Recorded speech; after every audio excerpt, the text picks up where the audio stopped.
Good day mga idol, nandito tayo ngayon sa Infanta. Gusto ko lang bigyan ng linaw yung yung nakaraan natin na ginawa na video tungkol doon sa nabili nating unit. Ito nga yung ADV 160 na black. Marami kasing mga doon, maraming mga nag-comment ng medyo negative, nabash tayo ng konti.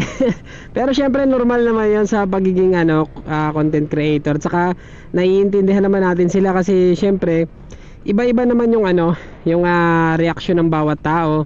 Hindi naman pare-parehas yung mga isip natin at mindset natin. So bilang content creator, dapat ganun talaga tayo maging mapagpasensya. At syempre yung yung marunong tayo umintindi sa iba't ibang pag-iisip at mindset ng mga viewers natin.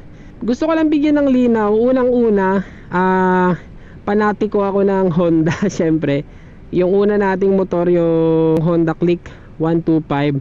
Syempre, Honda din yan. May mga nagamit akong mga motor before, pero Honda pa rin yung binili ko. Mga ibang brand yung mga nauna ko nagamit, pero hindi ko sarili. Pero syempre sa Honda pa rin ako. Yung motor na to, matagal ko na talagang gusto.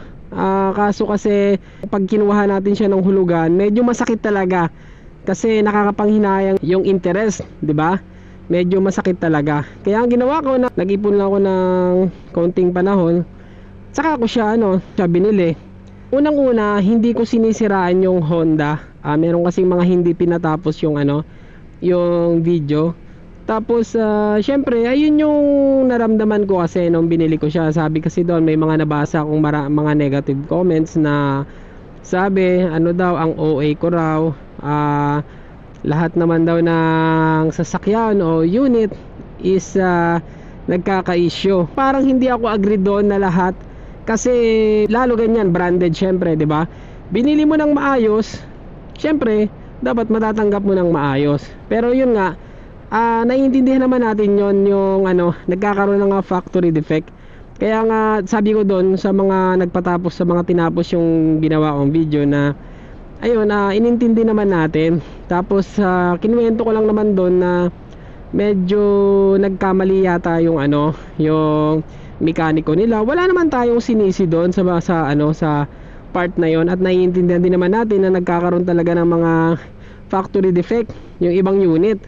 Yung lang doon kasi, yung pinupunto ko lang na gusto ko lang may share yon, yung yung kwento ko, para sa mga bibili sa susunod, maging aware din sila. Yun na naman yung gusto ko. Hindi ko sinisiraan yung Honda, hindi ko sinisiraan yung ADV. Napakagandang motor ng ADV.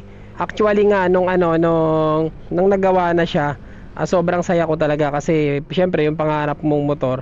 Yun kasi may pagkadismaya lang nung pagkabili ko. Syempre pangarap mong motor, tapos ganun yung ganun yung maramdaman mo, hindi ba, kahit sino naman. Pero syempre meron tayong mga viewers na ayun yung pagkakaintindi nila. Meron namang hindi pinatapos yung video, hinusgahan kagad tayo. Pero syempre naiintindihan naman natin yun.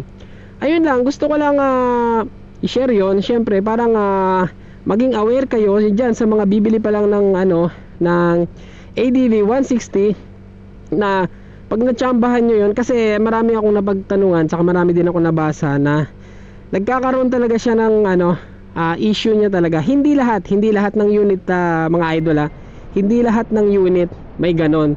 Minsan na matsatsambahan nyo lang na yun nga, matagtag. Pag matagtag, suggest ko, papalitan nyo na agad ng aftermarket na 24mm o 23 point something.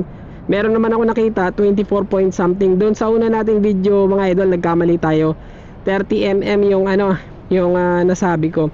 23 point something saka 24.5 yata mm. Ayun yung ilalagay nyo sa taas, kasi dalawang dalawang rubber stopper, taas at saka baba. Doon nyo siya ilalagay sa taas para maramdaman nyo talaga yung hinahabol natin na comfort sa ADV 160. Syempre, ano bang hinahabol natin sa ADV 160? 'Di ba?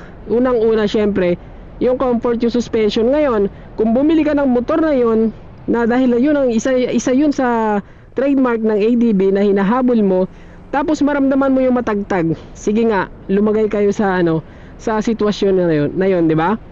Siguro merong mga hindi magrereklamo, pero ako kasi, syempre, para sa akin, binayaran natin ng tama, dapat matatanggap din natin ng tama, di ba?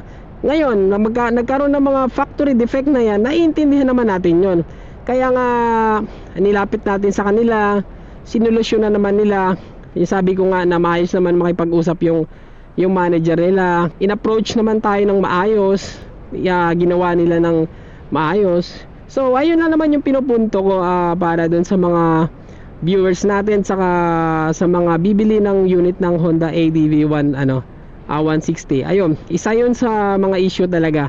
Hindi lahat ng unit mga idol, yun yung nililinaw ko, hindi lahat ng unit. Meron kayong mga machachamban sa nga ngayon, may mga nakita nga ako sa mga groups, yung road sync. Yung road sync ng ADV 160, meron din mga matatagtag.